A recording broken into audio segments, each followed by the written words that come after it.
The Indianapolis Colts fell apart at the seams against the Pittsburgh Steelers. So, what does this mean for the still number one Colts? Can Steichen, Jones, and Taylor help the offense bounce back in the upcoming weeks? And how do you, the fans, feel about the disastrous offensive showing in week 9? Well, let's talk about it right here, right now. Welcome to the Horseshoe Huddle Podcast, as always, presented by Indianapolis Colts on SI.com. I'm Drake Wally, deputy editor for the site, co-host of the show, joined by none other than Noah Gebert, analyst for the site, and also co-host of the show. Noah, man, it was like watching a slow car crash, honestly, watching the offense on Sunday, but better question is, how are you doing, man? What did you think? And what's just your gut response from what I just said? Yeah. I mean, it was different watching the show than I think it is watching it back, right? Or watching the game versus watching it back for a second time. Where I don't know, your whole emotions, I think, while you're watching the game is like, okay, they get down a little bit early. They haven't really been in that position too much this year. Can they come back? There's no really real reason why they shouldn't be able to come back and make it a game again with how explosive the offense has been. Then it's just mistake after mistake after mistake. It seemed like every time that they had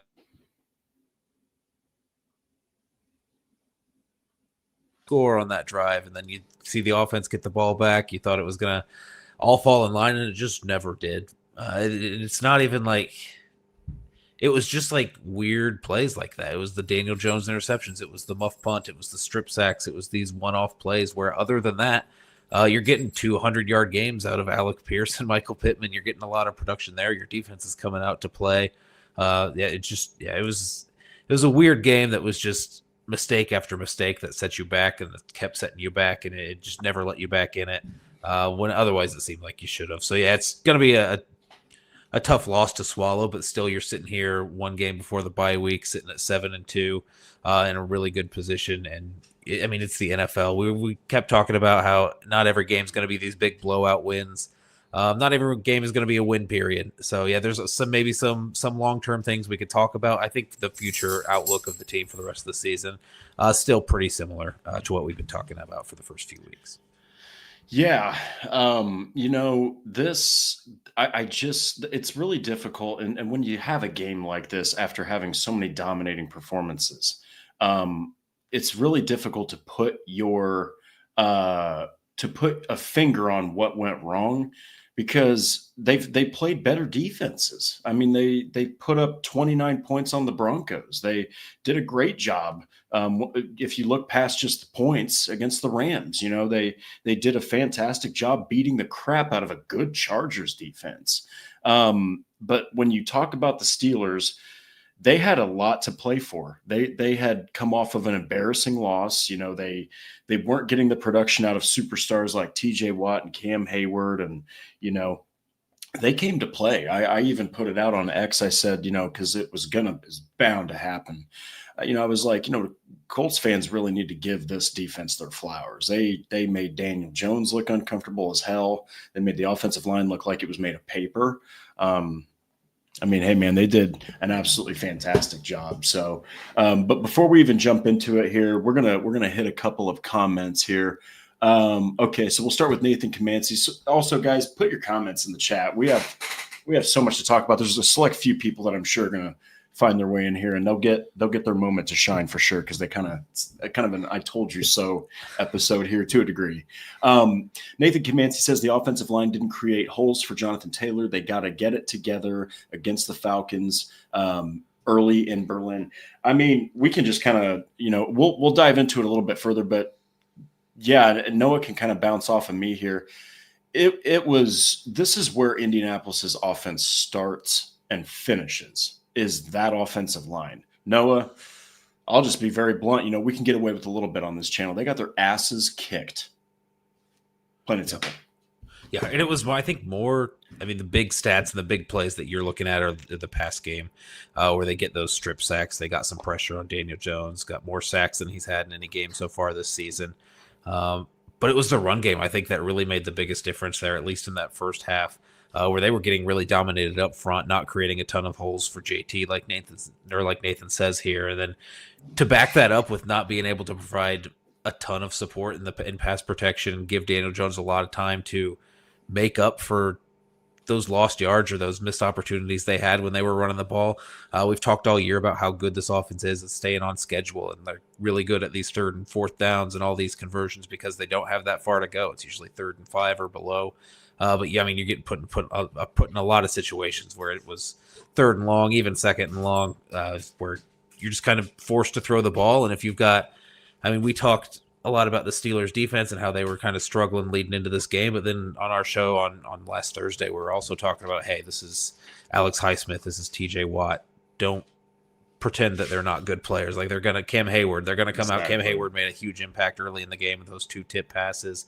Yeah, TJ Watt, Alex Highsmith, both with strip sacks. I mean, these were good players on the defensive line who get paid too, just like this Colts offensive line gets paid. But yeah, sometimes you don't win those, and the Colts offensive line especially didn't win their fair share to come away with the victory this week.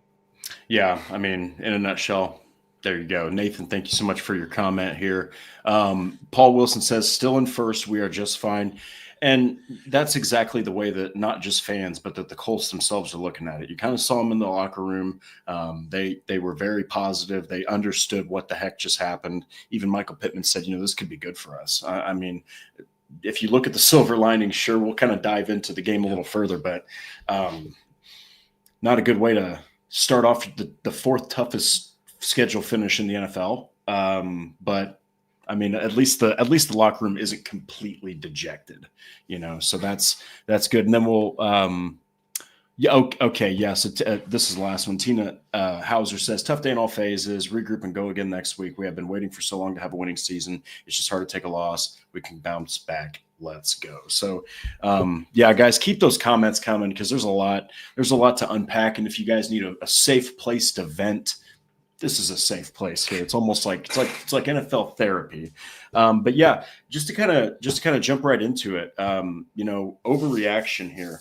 So I think for mine, so we'll just go based off of the vibes right now from the fan base.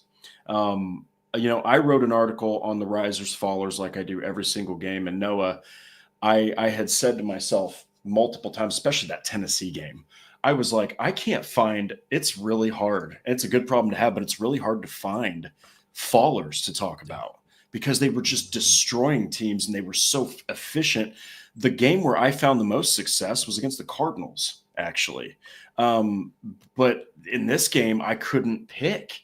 I had so many. I guess, is it an overreaction to say that this is how the Colts might look in what is just going to get harder of a schedule? I mean, it's going to get more difficult than this. Is that an overreaction? And if so, why? If not, why? Let's hear your thoughts on that overreaction. Yeah, I would say it's an overreaction, assuming that this is going to be what it looks like for the rest of the year when they're playing these tougher opponents. We've seen them go against good opponents with the Rams, with the Chargers, with the Broncos, where they didn't have this disastrous of a game. There's a lot of those plays. Some of those sacks aren't going to be strip sacks next time. Some of that tip ball on that RPO that Daniel Jones throws, it's not always intercepted. That muff punt from Josh Downs isn't always going to happen and put you in those situations. It just seems like everything that could have flipped the Colts' way went the Steelers' way this game. So, I don't think this is always going to be what it looks like. Obviously, there's definitely things there that you're a little bit worried about. You're worried about, hey, if we can't get the run game early, what does that look like for our offense and what kind of holes does that put us in? Which kind of leads me to what my overreaction here is. My thought when I was watching the game is at some point it wasn't a huge lead, but just the way that time was ticking down, it seemed like the lead was insurmountable with the way that this defense was playing, or not necessarily with what they were playing this game, but just how they've been kind of playing all year, where they've got a really leaky secondary. It's hard for this defense to get off the field quickly. They had those 3 third-down stops or 3-and-out stops early on in the game against Pittsburgh there. But yeah, for the most part, when you need to get some quick stops and get the ball back for your offense, even if I do believe in the offense to be explosive and score like they're capable of doing, I don't know if I was super confident that the Colts defense was going to be able to produce these quick stops, get the ball back quick enough so you have enough opportunities for your offense. And then on the offensive side of the ball, I was kind of worried, like, when you're down 17, you can't run Jonathan Taylor, no matter how much you want to run Jonathan Taylor. When you're down 17 and the clock's ticking, and maybe you can't rely on your defense to get quick stops, you can't. And JT's the most explosive part of your offense right now, which is kind of the opposite of what you talk about with every other NFL offense, where you've got this explosive pass game and a run game to complement.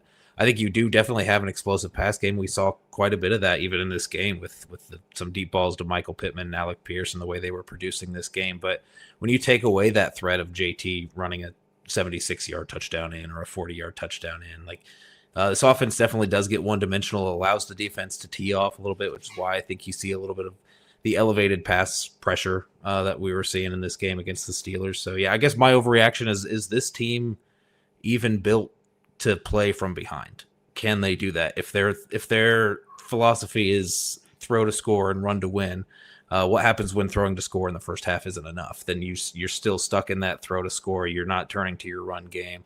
It seemed like, yeah, when you got down to mid third quarter, mid fourth quarter, I mean, there was just didn't feel like the team was built to come back in those situations. So I do worry if they get behind early in other situations in other games. Tough road games. I mean, this was the first like real tough environment you're playing a road game in, and you came out looking like that. So, I mean, you can add that into the overreactions also. Maybe the Colts can't face these tough teams away from home. They've been playing really well at home this year.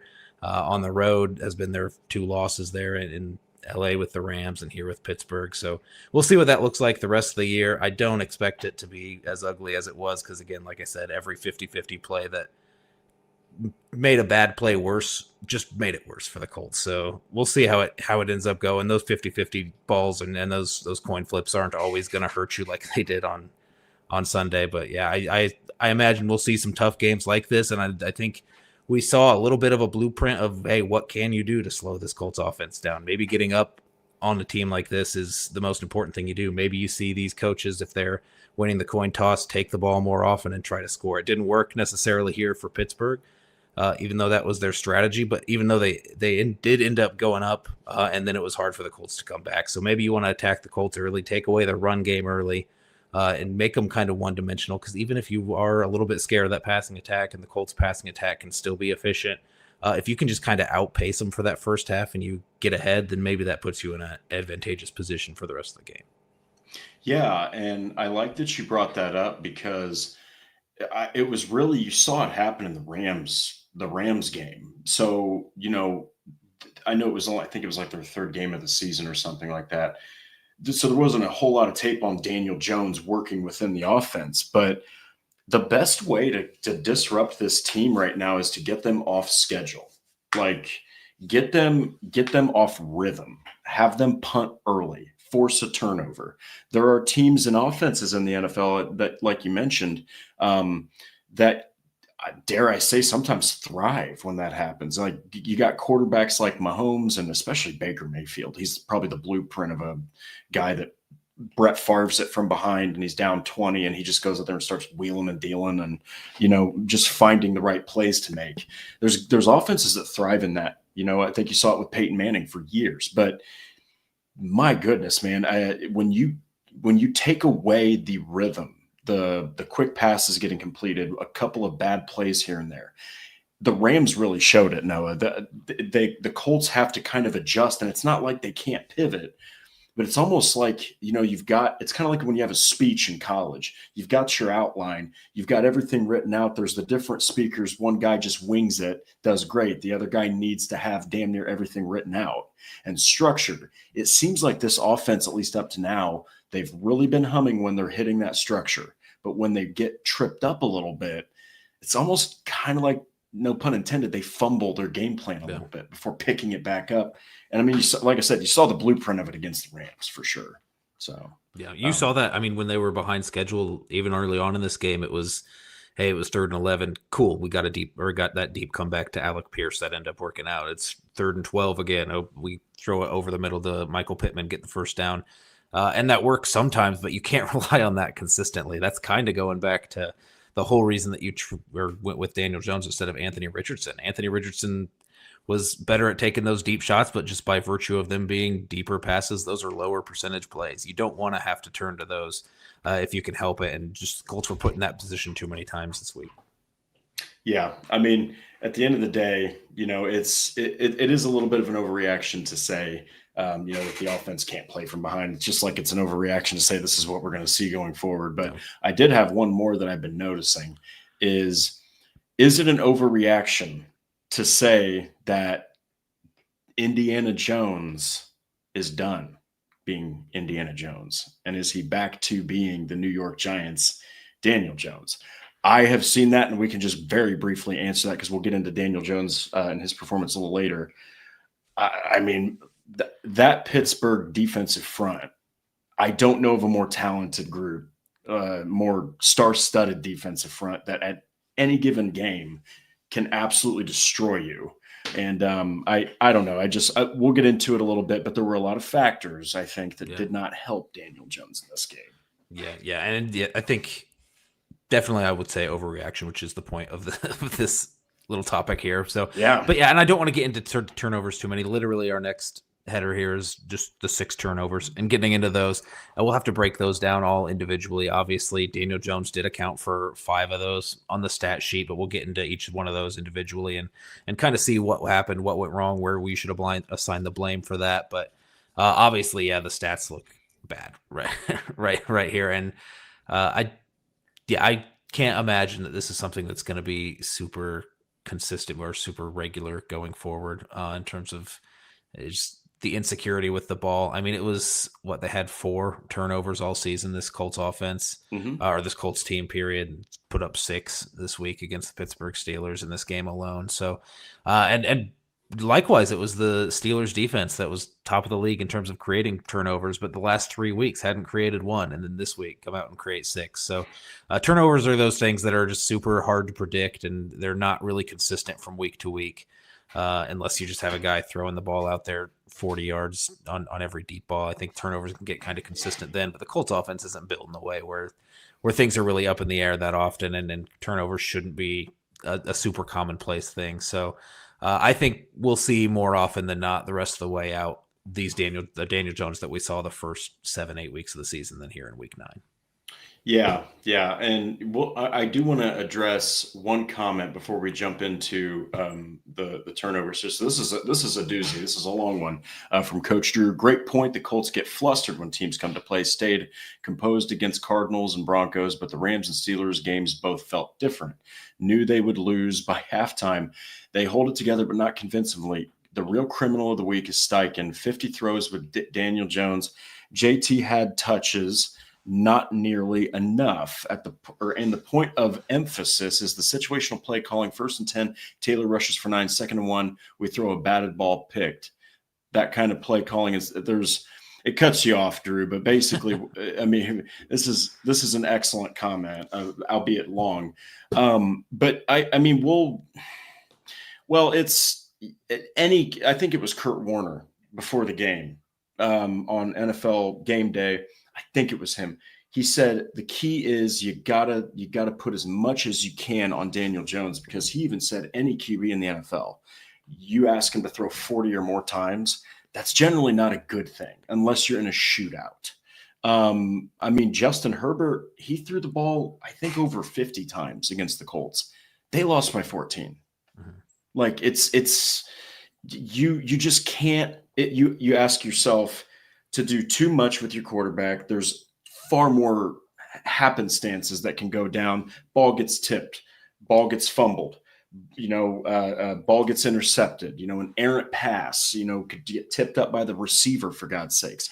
They had Daniel Jones honestly doing too much, and we'll get to it. But Drew, we're actually going to jump right into that point here. So we got to get this out of the way. 6 turnovers. We'll go ahead and just address the non-offensive one. Josh Downs, he doesn't have low IQ moments, right? Like, I don't know if I've seen him one that I can even recall where it's been a low IQ moment for number one. That punt return, though, maybe it was because it wasn't Anthony Gould. Maybe it's because Downs, wasn't aware of the fact that he was close enough to the ball. But I mean, it bounced For those that didn't see it, it bounced up. He was avoiding it, and it hit him right in the chest. And he almost overreacted to the point where he actually fell backwards. He didn't even try to go get the ball. What was your take on that? Because if you recall, the Colts were up 7-0. Yeah. They just forced the Steelers to punt. You're thinking, all right, here comes the pain. The Colts are going to start to run this game up. After that play, though, and it's crazy because momentum's not a tangible thing, but it's so real. Everything just kind of seemed to not be the same after that happened. Tell me a little bit about that play. And I mean, it was a hell of a momentum swing that pretty much sent the game into a complete spiral for Indianapolis. Yeah, and you can say momentum's not real. You could say it's real. You could really have whatever opinion on that. The bottom line of that play is the game script to that point was kind of going exactly like every other Colts game, where it looked like, okay, hey, you've got some impressive stops there on defense to start off. Your offense drove down the field. It scored. You got another impressive stop on defense. You get the ball back. You're anticipating, hey, we're going to go down. We're going to score again. Going to put you in that position where it is throw to score, run to win. You get up and you can kind of nurse that lead once you get to the second half and run it with Jonathan Taylor. But this flipped the script of that entirely. And you can call it momentum or you can call it something else, but it did change kind of what was going to happen from then on out. It keeping the Colts from getting into that rhythm that they had normally been in early in games. So obviously it didn't turn into points immediately. They got the turnover on downs there, down in the red zone on the defensive side of the ball. So you kind of wipe that away a little bit, but you can't say that didn't have an impact in terms of the way that the game was going to go and kind of the schedule that you would have been on the offensive side of the ball and the way that you could have had an opportunity to score points and put a real lead there on the Steelers going into that. But yeah, it was an interesting play. It just looked like he had every intent of going to catch it, and kind of at the last minute it had maybe got caught in the wind a little way or rotated away he didn't like because he peeled off at the very last second, let it bounce about a yard in front of him, which is super dangerous because when you're that close to the ball, really about 50-50 whether the ball bounces that way or it bounces some way where it's going to be in your path and clip you. It hit him directly, about as directly as you could, right in the chest, and kind of bounced towards the end zone. Luckily, you can't advance that muffed punt because that was exactly a touchdown. The defender or the gunner there recovered it and was able to run it in, but can't advance that. Put the offense in the red zone for the Steelers, and then they got the stop from there. But yeah, it wasn't Anthony Gold back there like you mentioned, who's been the regular punt returner. Josh Downs is the guy that you throw in there because you feel good about it, right? And you feel comfortable. Hey, we don't necessarily need a return. We know Josh Downs can create returns. He's a good guy after the catch, but if you go back there and you fair catch every ball, we're going to be okay. Punt returns aren't super common anyway, and when they are, you're getting 10, 12 yards at the most. It's like you're not expecting some explosive play from Josh Downs when you put him back there at punt return, even though you know he's capable. Just statistically, that doesn't happen a lot on punt returns, especially this year in the NFL. So yeah, I think they went in there with that game plan. Like, he's our reliable guy. We don't have our normal returner. Put Josh Downs back there and be that reliable guy that can just field the punt. That's literally the only thing you needed. And really that first punt was the issue, which sucks for him because you could see that confidence kind of shake him later on in the game. He had another one where he backed off pretty late and decided not to catch it, and it bounced. Luckily went the other way and didn't bounce into him. So yeah, hopefully you see Anthony Gould come back from that injury and can be put up in the lineup as a returner. Maybe if not, you turn to a guy like Amir Abdullah, who's done it in the past and could be a reliable veteran, just because you just don't want to deal with any of those confidence issues right now. They're with Josh Downs. Not saying he doesn't have the ability to do it or can't be an explosive guy if you do get the chance to get him on a punt return. But yeah, just make a change there. Just don't put him back there again and put him back in that position after that play happened, after that other one late in the game where he backed off of it as well. I just would like to not see that happen again. So it's overall a play that it sucks. You see a guy who's not normally back there make a play. Could have been way more disastrous than it was. And luckily the Colts defense was able to take care of business there on that play. Yeah, so basically, don't be surprised, guys. Like, however long Gould is out, they're probably going to figure out a way to put Doolin back there in return going forward, or somebody that's more of a special teams core player, kind of situation. Because You just didn't expect that from Josh Downs, and that literally took the entire game and threw it into a tailspin. So the next set of turnovers, listen to this, we got to break these up. The next set of turnovers are these fumbles. Okay, so Daniel Jones was just under constant fire. It didn't stop. It seemed like every single play, especially off the edges, the tackles, man. In past seasons, you've seen, because this is a third straight year the Steelers have played the Colts, and so I would see, especially Braden Smith, he would handle TJ Watt. He really would. He could match his power, and he had quick enough feet that he would match where Watt was going. Watt would constantly try to chop away. Smith held his own. He almost had no impact in those past games. This could not have been a different result. Daniel Jones, of course, fumbled twice, lost both fumbles. In fact, that first one is right after the drive where you mentioned. So Downs fumbles, right? The Steelers are right there to score. You're thinking, oh man, 7 points. And of course, they go for it on fourth down. They get nothing out of that drive. You're thinking, wow, the Colts just dodged a serious bullet. And here we go. You're thinking, all right, let's get up 14-0. They start marching down the field. They're gaining momentum and confidence. And then here's Ryman running for his life after TJ Watt knocks the ball out. Watt recovers it. And all of a sudden, you're right back to square one. And then from that point on, it just really seemed like the wheels just continue to fall off one by one. So tell me a little bit about the tackles, because I don't know if it's age with Smith. I don't want to say that. He's also been hurt a lot. His mentality's back. But you got $100 million man over on the left that did not look anything of the sort. You've got a savvy veteran who's been solid as hell at right tackle. They got worked, dude. They got absolutely worked, and it showed. It showed in the turnovers with Jones. Yeah, and it's the sad part about it is I think overall throughout the game they played pretty well, but it only takes a couple of plays. I forget what that college player's quote was, where he was talking about if you give up one sack a game, then you're going to be a UPS driver. But if you're getting one sack a game on defense, you're going to make millions of dollars in the NFL.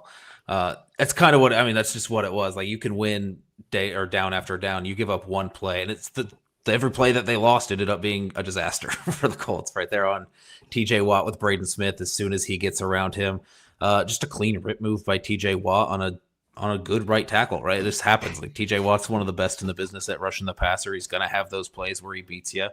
It just was right in Daniel Jones' lap where he's holding the ball. And you see on the replay, Tyler Warren going across the field wide open on a flat. Didn't look like Daniel Jones was looking at him, getting ready to throw that ball. Just couldn't get to it fast enough because TJ Watt beat Braden Smith so quickly off the edge there. So that's one of them where you just acknowledge, hey, this is just a really good player going up against also a good player, but someone who's not quite at the level. So that's a Braden Smith versus TJ Watt. That's a one-on-one matchup that they stuck him on.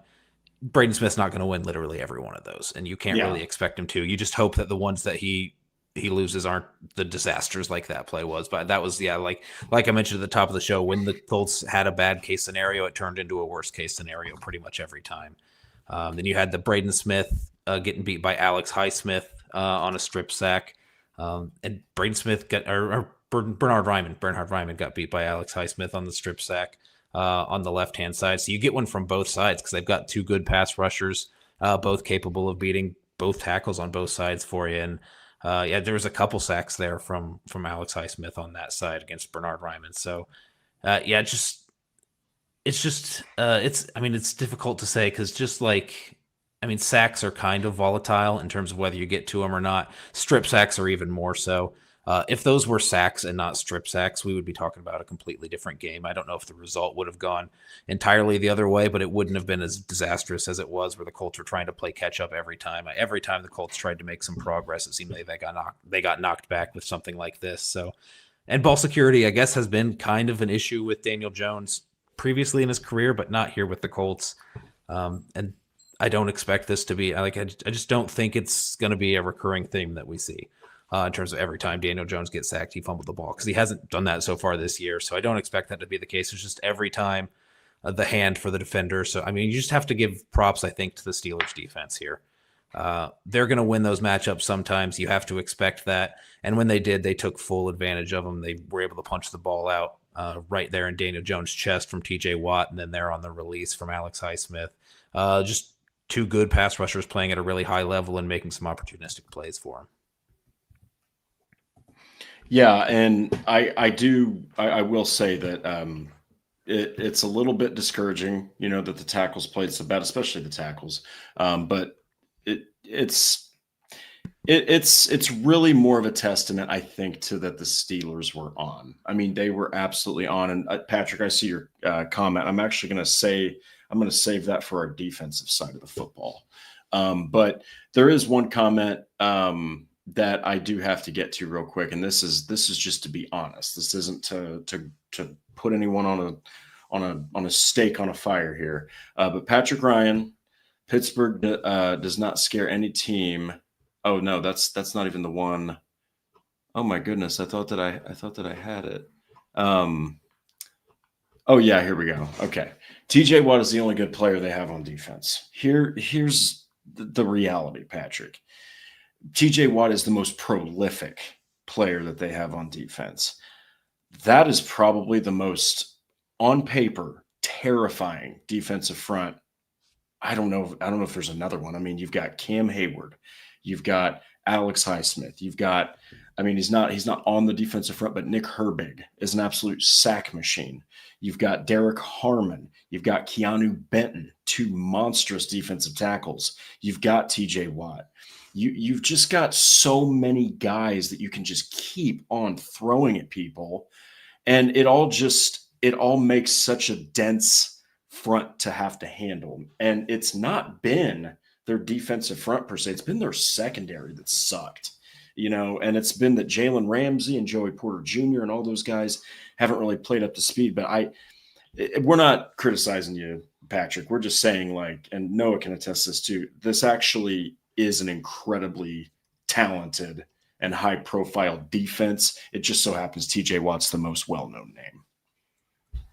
Yeah, I mean, there's a lot of good players, even going back to the defensive backs, like you mentioned. I mean, those weren't the players that were necessarily making these plays here, because it seemed like everything was chaos on the up on the front and in the trenches.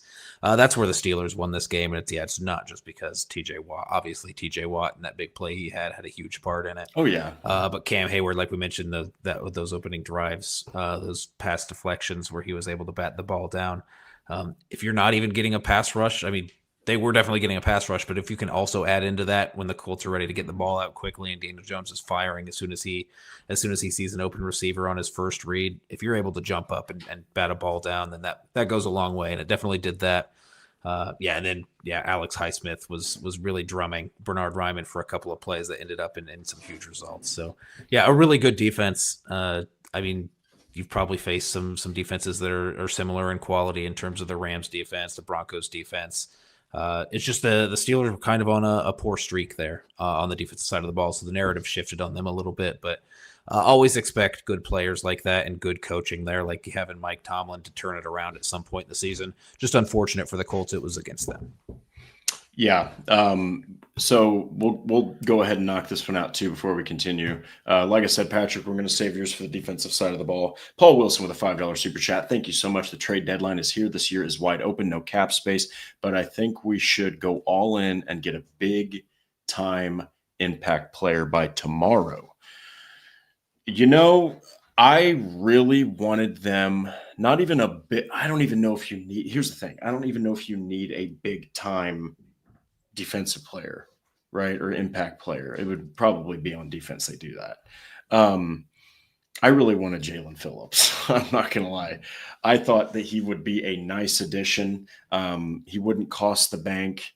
But what are your thoughts on that, Noah? Because there's not a lot per se of big time impact players, but Indianapolis's defense, as we'll get into later, they could use some difference makers, especially with this tougher stretch of games coming up. Teams like Seattle, teams like the 49ers and the Chiefs, I mean, they're going to have way more of an offensive, feel and rhythm than the Steelers did.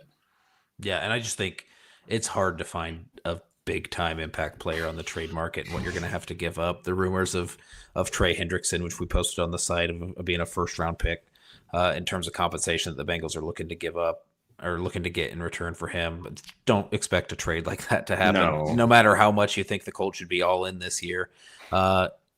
Just don't go for. So I would expect an addition if it happens. And I mean, the more the hours pass, it seems less and less likely that it's going to happen as people find some other dance partners there and offload some of their players and find some matches and find some homes for them. I think the Colts are definitely looking, and they should be looking, but I think just because we saw that kind of shift in philosophy from Chris Ballard in terms of a free agency standpoint, and him being are willing to give out these big contracts to Charvarius Ward and give out a big contract to Cam Bynum and kind of spend and bring these guys in. I don't expect a huge shift in terms of like what he's willing to give up in a trade. I think he's always been open to trades. In season's definitely a little bit more rare just by the nature of the NFL. So I expect him to be looking. It's going to be hard to find a partner, and he's not going to give up too much. So if you see a trade do happen, I would expect it to be something like I saw Patrick threw in the chat. I don't know if this just happened to the Ravens trading for Drummond Jones. Is what it was. I would expect something around that level. Maybe it's not a huge impact level of player. Conditional fifth, that could be a fourth, I think is the highest end of compensation you're going to see Chris Ballard give up. Yep. Probably even more likely something a little bit lower than that. So, yeah, I'm not expecting a big name to show up, but yeah, reinforcements on the defensive side of the ball. You're dealing with the Samson Ebukam and Tyquan Lewis injury right now. Cornerback, it seems like you're getting a little bit healthier, but really either of those spots, you could see some reinforcements be added, and it makes sense for the team. Yes, and it's really out of nowhere. Okay, we already talked about this in the previous episode, but it seems like out of nowhere the Colts are all of a sudden Super Bowl contenders, and you might need to buy in completely with it. And you're thinking, well, you know, what would a first rounder do just so that we could get Trey Hendrickson? That's a first round pick, man. Like that is huge. That's your future you're banking on. I mean, that's a bluff, right? Like the Bengals. We'll just say this and tell me what you think, Noah. If any team, and I mean any team, and this is a bold claim because there's teams that desperately need an edge rusher more than Indianapolis does. If you give up a first rounder for a almost 31-year-old defensive edge that is not playing the football he has the past 2 seasons, by the way, I mean, he's still playing great, but I mean, he was a destroyer of worlds the past 2 seasons. He's not playing at that level right now. He's not Myles Garrett. You know what I mean? If you give up a first rounder for Trey Hendrickson, I personally think that team has got to be as dumb as the Browns were when they traded Joe Flacco to the Bengals. Yeah, and that's a lot to give up for. Yeah, he'll be 31 next month. Giving up a first rounder for any 31-year-old is questionable. I mean, they've got to be the best at their position, I think, if you're giving up a first round pick. And Trey Hendrickson can be in that discussion a little bit, but not for that high of a compensation. Even then, like where are you making the cap space to keep a guy like Trey or get a guy like Trey Hendrickson? Exactly. And are you giving up a first round pick for this to be a 1-year rental? Like if you're trading for Trey Hendrickson with a first round pick, you'd want that to be a long-term thing and not just a second half of the season kind of trade. So, and where are you finding the money for that? I mean, the Colts have so much financially they have to figure out because despite the rough game we saw from Daniel Jones, still probably very much in their plans to be their future guy at the position. So 45, 50 million might even be the numbers we're looking at for Daniel Jones in the annual salary. You got a lot financially to figure out and your own guys to figure out if you're going to retain to be going out and trying to get a guy like Trey Hendrickson on a 1-year rental for even a day 2 pick, I think would be really tough to swallow at this point. Yeah. I mean, we'll kind of dive a little more into the offense here, but Paul, thank you so much. You never know what'll happen, but the Colts just don't seem like they are going to give up a crap ton of capital for anybody. I feel like they like who they have. And yes, don't give me the Ballard, we like our guys thing. I think they actually like who they have. So, but yeah, just to cap off these turnovers. So then you've got a couple of interceptions. By a couple, I mean 3. So just to break them down, one of them was obviously a batted pass that went right to Jack Sawyer. Can't put that on Daniel Jones. I mean, Cam Hayward had 2 batted passes in a row. So, I mean, these guys were getting there to Jones or into Jones's passing lanes. But the other two interceptions, so one was a miscommunication. It could have been a better ball, but one of them was a miscommunication between Alec Pierce and Josh Downs. He threw it to the area, but neither guy was there. They were on either side of the ball, almost running. Okay, cool. And he just parts the Red Sea, just like gets right between them, takes away the pass. So it looks like a bad pass from Jones. But it seems more like it was a route. One of those two was supposed to run, and neither one exactly ran the right one because they looked almost completely befuddled when it was taken away. Yeah. Let's talk about. Can we talk about that one first? Oh yeah, please. I do not care about that interception at all. I don't think that's indicative of anything that's going to be happening. You were in a position where you needed to score. You needed to score fast. You had to push the ball downfield. It reminds me a lot of the second interception that he had in the. What was it? What game was that? The Rams game. Yeah. Where you're desperate and you need to push the ball down the field. He pushed it towards the sideline to the left against the Rams, got picked off. Maybe you could have picked out a few more plays, but at some point you're going to have to take a shot. He thought it was the right move on that play against the Rams, and very similar here against the Steelers. There were two receivers in the area, right? It was weird watching the replay, trying to figure out who was supposed to get it, because Josh Downs looked like he kind of backed off and was waiting because he didn't feel like it was intended for him, and Alec Pierce kind of stopped his route instead of continuing inside. Really, the ball could have been to either of them. I think either one, I'm okay with him taking the shot and throwing it to one of those guys. I think especially if it's Alec Pierce, if it's a close contested catch, yeah, just chuck it up to Alec Pierce. You have as good a shot as any throwing to him and making something happen. So I'm not putting that on Daniel Jones. I think the interception fair to go in his stat column, but also not something I'm worried about going forward. I think there's two other ones that need to talk about that are a little bit more important. So you mentioned that batted ball as that other interception, and this was alluding to a comment earlier that we had in the show where you're down there midway through the third quarter, and you're thinking, hey, maybe this is the time that JT actually gets going, and it looked like it was actually starting to do that for a little bit. Up until that point, it was like 9 carries for 20 yards, 23 yards, or whatever it was. They were stuffing them. There was really no average yards per carry that was really getting anything close to what we've seen from Jonathan Taylor. And then he has an 8-yard run, and then he breaks off a 9-yard run, and then 2nd and 1. I'm okay with that RPO call that they had where they do that quick and they're throwing into the blitz like you're supposed to. The guy's coming off of the edge untouched. It's okay to attack that area of the field because you assume that you're throwing to an area where there's space created. Turns out Jalen Ramsey had that covered. There wasn't much space anyway, but just kind of throws it right into the arms of a leaping blitzer there. And I think that was that Peyton Wilson as well. I think that made that play there on that batted pass. So yeah, maybe dirt it. Maybe don't throw that ball if you're playing it very cautiously, but also you were behind at that point. Also, you were down 10 points midway through the third quarter. Maybe you didn't want to dirt it. Maybe you wanted to take that pass. I mean, I'm not that upset about it, but I think that could have been prevented. It was really the first one that was like the most glaring interception that we've seen from Daniel Jones really this season. And I think he thought that linebacker was going to be going out to cover Jonathan Taylor, who was leaking out into the flat. Yeah. Turns out that linebacker just stopped and didn't do that at all and was right in that passing lane. I think Daniel Jones felt pretty confident he was going to be able to rip that to Josh Downs right behind him. But yeah, just good play by a linebacker that was able to see kind of where he was going and game planning for those over the middle routes and those quick routes and was able to stop that from happening.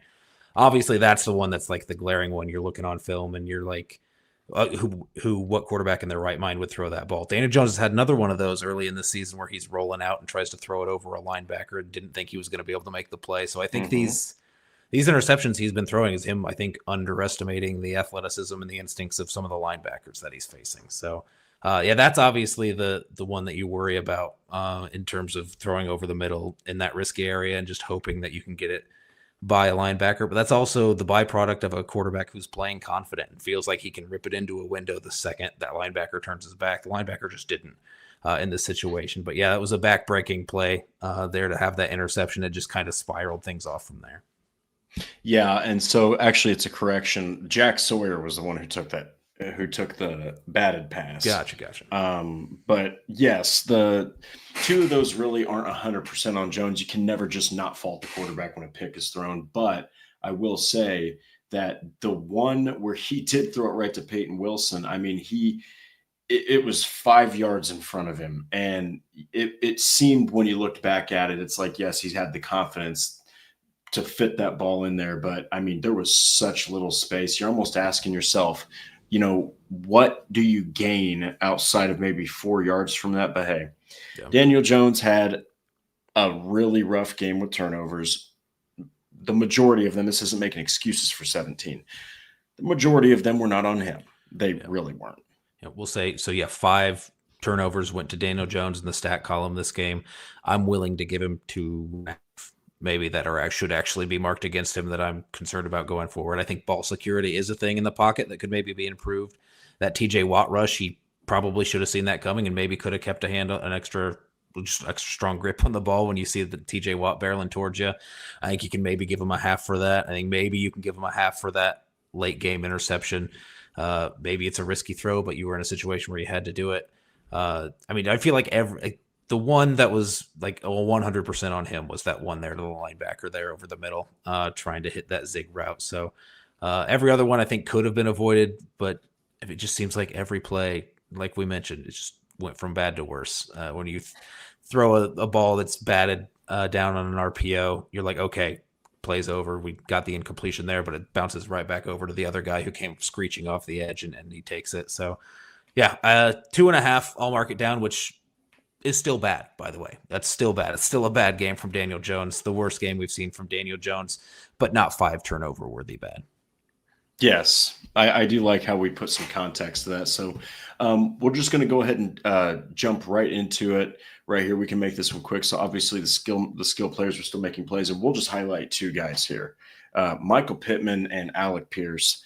The Colts had not had a single 100-yard receiver before this game. We both thought strongly that it would be Tyler Warren.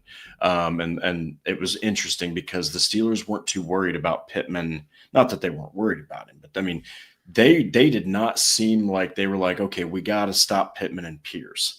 They turned almost all of their attention to Taylor and Warren. Yeah. And they forced Daniel Jones to go outside to Pierce and Pittman. But, hey, man, give those 2 their flowers. I mean, both Alec Pierce and Michael Pittman are on track for their best seasons. Alec Pierce is putting up an absolutely ridiculous heater of a season. I mean, he might not have the 7 touchdowns, right? But he might have more yards if he keeps up the volume. 6 catches, 115 receiving yards, 36-yard long catch, and 13 targets. I don't think Pierce has ever seen more than 10. Yeah. Michael Pittman, 9 catches on 12 targets for also 115 receiving yards and a long of 21. We'll just go ahead and throw Josh Downs in there too. He caught a tud. 6 catches for 57 yards, but it's really Pittman and Pierce we're going to talk about. Very impressive. Alec Pierce especially. You're starting to expect this from Pittman, but man, Alec Pierce, he has made, including myself, that people that said he's a vertical guy, you've seen what you see from him. He has become a straight up wide receiver 2, and he just keeps getting better. He just keeps getting better, and he didn't even make a deep catch this time. If I'm not mistaken, it was an underneath play where he just outran people. So guys also got some freaking wheels too. Yeah, he makes money every week. And he had 64 yards that first drive, 3 catches for 64 yards. First 3 completions. It's 100. Michael Pittman kind of crept up on him throughout the game where Alec Pierce was having just a little bit of a dry spell. You had another out route or a comeback route to Alec Pierce where he caught it for 15, got called back for illegal formation. Could have had the yards there. He had another out route or a comeback on the other sideline on the left-hand side that Daniel Jones just threw a little bit over his head and get to him. I mean, he was open. He could have had 100 yards in the first half if those 2 plays ended up working out in his favor. So, I mean, he was open. He was on fire. He was doing things other than just being a contested deep ball guy. He was getting open in the intermediate and deep parts of the field. And then just making himself available. And you just have Michael Pittman, who was just reliable throughout the entire game. And it's good to see when you've got a defense that's coming in with the game plan of very much take away the run game, take away these inside receivers and Tyler Warren. There was a ton of focus on Tyler Warren. Not as much on Josh. I think the main focus was on Tyler Warren, but they also were focusing a little bit in there on Josh Downs and weren't allowing him to get free too often. It's good to know you still have 2 guys on the outside who can go off for 100 yards in the same game. You've got talented players that you can take advantage of. And I think in most situations, in most games, when you don't have 6 turnovers, that'll be enough to keep your offense going, even if they are taking away the middle of the field. Just so happens when they're taking away the middle of the field and you have turnovers, you can't beat a good team with 6 turnovers. You just can't do that. It's just too much to overcome, regardless of how well some of these guys are playing. So just good positive reinforcement to see that you've got guys on the outside, you've got guys on the inside. No matter what you take away, the Colts can still be dangerous as long as they don't shoot themselves in the foot like they did. Yeah, and with that being said, I mean, obviously we could talk about Pittman and Pierce all day, but we need to hit the other side of the football here because it's interesting. It's very interesting. So there is and this is just because I truly believe in it. We're going to jump to Patrick's comment right after I say this. So I put out a post on X. A lot of people, I mean, a crap ton of people commented on this. It became a massive debate, but random Colts thought based off their awful Steelers performance. Lou Anarumo called an amazing game, and I put it in all caps. Rodgers had 203 passing yards and 1 touchdown. Pittsburgh had 38 rushing yards for a 1.7 yards per carry average, all with 6 turnovers from the offense. Give the damn man his flowers. This was not the defense's fault. They were put in ridiculous situations. Don't even talk about the volume of turnovers, right? Where they happened was also awful. Yeah. It just seemed like they were constantly on the other side of the field where the Steelers are like, oh, look at this, 40 yards, and there's the end zone. Like, it just seemed like the Colts defense was put in these unwinnable situations, but they still came away with sacks. They still came away with pressures. They still limited plays. DK Metcalf had a nothing type game. It was really Calvin Austin as far as the receivers. And then I do have to take credit for this. I put in my prediction piece that the Colts would struggle badly against these Pittsburgh tight ends, and they did. 10 of Rodgers' completions went to Darnell Washington, who was just a mismatch. Pat Freiermuth, of course, caught the touchdown. Jonnu Smith looked really athletic and like a mismatch. But this defense did their job. You know, they really did. And honestly, I thought Lou Anarumo called a great game. I really do. Yeah. Yeah, it was a good game. It's just you can't put a team like that. I mean, we can't. I say a team like that. You can't put any team in the position that the Colts offense put the Steelers offense in, where they have the ball in so many advantageous situations. The muffed punt, those interceptions, the strip sacks.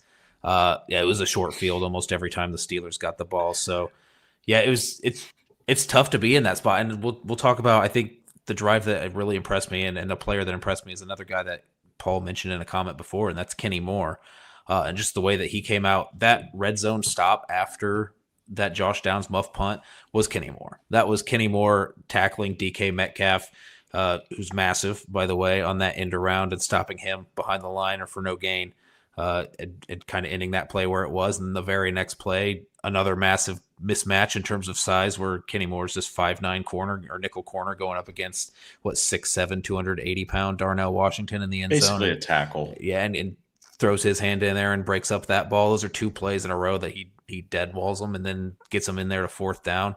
And then obviously 4th down, Aaron Rodgers rifles it at Washington's hip while he's not looking. So that was impressive from him. You see Latu get his sack numbers up in this game. The 1 sack on Aaron Rodgers on what was it? I think it was a 2nd and something, turned it into a really 3rd and long situation where Latu just wins with a quick move inside and takes him down for about an 8-yard loss. That was his real sack, but then he got a half sack there with Neville Gallimore, and then he gets a garbage time sack on the last drive on Aaron Rodgers when Aaron Rodgers was just willing to take a sack to keep the clock running. Either way, though, that puts him at 5 sacks in the year halfway through the year. So we're on pace for double digits, folks, with Latu. So if you were worried about those sack numbers, if you're a numbers guy, those are starting to come in for him for a guy who's been playing pretty well this season. Yeah, well, this is where we're going to jump into Patrick's super chat. Thank you so much, man. You're the bomb, dude. What this game really should show Colts fans is how important absolute game wreckers are off the edge. Latu and Pay or Latu and Ebicom ain't it. I think that Latu is showing. I think he's slowly starting to become a much more potent edge rusher. I really do. I think that, I mean, he is winning so often during these games. The biggest issue is he hasn't been able to finish those sacks. I know one of them came in garbage time, but Latu led the team in pressures. Latu had the 2.5 sacks. He had 6 tackles on the day. He had 3 tackles for loss, 3 QB hits. I mean, he was in the backfield constantly. But when you're talking about Kwity Paye, when you're talking about Samson Ebukam, as far as Ebukam goes, age is starting to catch up with him. Injuries are starting to catch up with him. It's a shame because when he came to the Colts, he came in like a meteorite, man. I mean, he was playing awesome. I just think you're starting to see those things catch up to him. The Kwity Paye, I cannot imagine the Colts are going to try to re-sign him. He's been having solid seasons, but this season he's dipped in his production substantially. What are your thoughts on this? Because look, guys, I'd like what Patrick said here. If the Colts trade, right, they're going to get an edge rusher. I mean, their cornerbacks are going to start getting healthier. They won't need one eventually. You kind of saw Jalen Jones play a pretty good game too. It's going to be edge rusher for sure. Yeah, and I think he mentions here Latu and Paye is not it. Latu and Ebukam's not it. I think Latu and somebody could be it. Yes, I think that's fine. I don't think the missing piece. I don't think Latu is the issue here. I think complementing him with somebody else off the edge is what the Colts need to do to really make that an effective pass rush, especially when you have guys like Neville Gallimore, Adeboire, Buckner up the middle that were able to provide some push on the inside. It's Latu on the outside, get somebody to pair with him who can be a consistent pass rusher, and then maybe your supplementary pieces, you're okay with those being Ebukam, Paye, Tuamaloau, any Tyquan Lewis when he gets back on the field. It just seems like you're kind of one player away, and you need a little bit more in the arsenal there. Latu by far winning in terms of the Colts, in terms of pass rush win rate at around 19%. I think your next best for your pass rushers is around 12 with Ebukam. So I mean, he's performing well, even if he's not getting all the sacks he did this past week. But before that, he wasn't getting all the sacks, but he was still getting that those pass rush wins, and winning at a really respectable NFL level. So I think finding someone to pair with him is unfortunately not as easy as it is in Madden. Like if you're a Madden franchise, you just sort by finesse moves or power moves and trade for one of those guys. In the NFL, I mean, it's hard to even find somebody to trade with in the first place, let alone somebody who's going to provide more of an impact than you're getting from Paye and Ebukam, because guys who are performing really well are usually not available. And so it's either a question of the compensation and whether that's going to be right, or just in terms of flat availability. Is there literally anybody on the market who can provide a boost that's worth paying the price for right now? Odds are, I mean, just looking outwardly, you think there are, but I think there's a lot less players who are available on the trade block than people will say. That's definitely an agent discussion. A lot of agents just try to draw up interest, saying there's teams interested in the trading for this player, so that they get a kind of head start in terms of negotiations when they head into free agency. It's hard you can't really believe anything you see on Twitter when it's coming into this kind of news, and especially when you're getting into free agency and what teams are offering. And it's hard to know, and I don't think anyone's going to know until we get into NFL front offices and find out what these phone calls actually are, which is going to be never. So, it's difficult to find somebody to complement. I do agree though with Patrick here that they need to find somebody that can affect them on that side of the ball. I think Latu can be one of those edge players who can be a game wrecker at some point. I think he's grown consistently throughout this season. Has played really well and is finally starting to finish these sacks. I think that can continue to get better, but yeah, you do need more from the side opposite him. Yeah, and don't let it get twisted. All right. Noah was on the money when he said generally great players are not available for trade. So don't look back on the Micah Parsons trade and make yourself think that, well, that happened. It takes a village to be as dumb as Jerry Jones. All right. That just does not happen. And I will always feel for Cowboys fans until he relinquishes ownership. But yes, that's a good point, Patrick. Thank you so much. Yeah. If they do trade, they really would behoove them. It would behoove them to go after somebody that could pair with Latu, and you could start to really put more pressure. And as Patrick also mentions in another comment, if you take double teams off the edge, well, get ready to deal with DeForest Buckner, because it's already bad enough that he gets through on double teams. Imagine in one-on-one situations what he could do. So, but guys, that's pretty much our show. Really appreciate everything. Noah, just some parting thoughts here.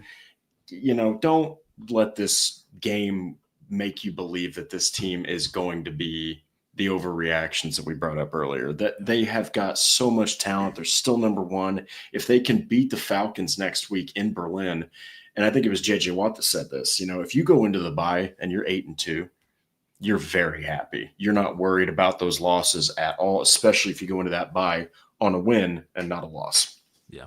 And one other thing, let me shout out Jalen Jones. I don't think he played that well. I think it was kind of a rough game. I knew it was going to be kind of a tougher matchup. He didn't get beat deep like I was kind of worried might happen with the speed of DK Metcalf, Calvin Austin. Clearly a guy who's still just recovering from that hamstring injury a little bit, but good to see him healthy on the field, fighting dudes, breaking up passes in the end zone. Literally fighting. Literally fighting guys. I'm excited to see this defensive back room once it's back to full strength, probably after the bye week when we get Mooney Ward back in the lineup, Kenny Moore obviously already playing lights out, and Jalen Jones continuing to improve. And combine that with these safeties who are really playing well this season. I think the defense will look a lot different once you get all these guys back, and you're not going to worry about the leakiness on the back end. That thing I said where I was talking about, hey, maybe this Colts defense isn't built for getting quick stops and getting your offense the ball back. I think that might change if you have a fully healthy secondary. And so excited to see all these guys play back together. We'll see another step next week and see how Jalen Jones performs against the Falcons when he gets another week to maybe rest up and get a little bit healthier. But yeah, just wanted to shout him out. I've been such an outward fan of him on the podcast. Good to see him back here on the lineup. Yeah. Well, you know what? At the end of the day, it's good to have your starting level guys back. Now all they need to do is they need to get Charvarius Ward back, and you've got yourself a formidable secondary, especially since Mekhi Blackmon has worked out so well. But guys, that is our show. Don't forget to like the Horseshoe Huddle on Facebook. Follow Indianapolis Colts on SI on X. We are at Colts on _SI. God, that's awful.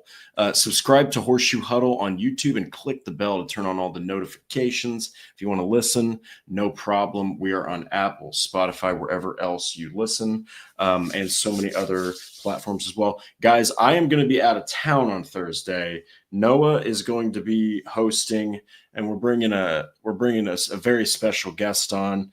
We're not even going to tell you who because there's so many people we could bring on to this show, but Noah's got us covered. Hopefully by the time I come back, we're not talking about another loss because it would be absolutely brutal for the Colts to lose 2 in a row. You're going into the bye still looking good, but then you got the Chiefs waiting for you on the other side of it. So real quick, Noah, we can kind of end with this. This Berlin game might be at this point the most important game the Colts have played up to date. Yeah, and maybe it seemed like a good idea at the time to volunteer to have one of these international games to take away your home game. I bet the Colts would give anything to have this game in Lucas Oil instead of at a neutral site in Berlin right now, just trying to maintain this momentum. Maybe you didn't foresee that being something you were going to be worried about at this point in the season when the season started. But yeah, I'd imagine they'd rather have this here at Lucas Oil, but I mean, at least it's not a hostile road environment like it was there in Pittsburgh. You're going to get a neutral site of probably just pure NFL fans, not necessarily any team specific fans. There's usually 32 jerseys. 32 team jerseys everywhere. Just hope they can handle the travel. That doesn't bog them down too much and put too much of a wrench in things. But luckily, they get that bye week right after recover from the jet lag and everything like that. So, yeah, excited to see this matchup here on a very, very early game, which I will try to be my best to be prepared to watch. Yeah, and we'll just go ahead and leave with these. Yes, Noah after dark. Patrick guesses Stats Matt. It could be, but this is a deep cut right here. I can't wait for more history of Jasper, Indiana knowledge from Stats Matt.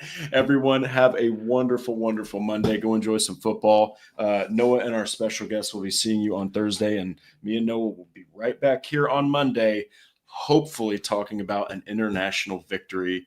Take care and enjoy your guys' week.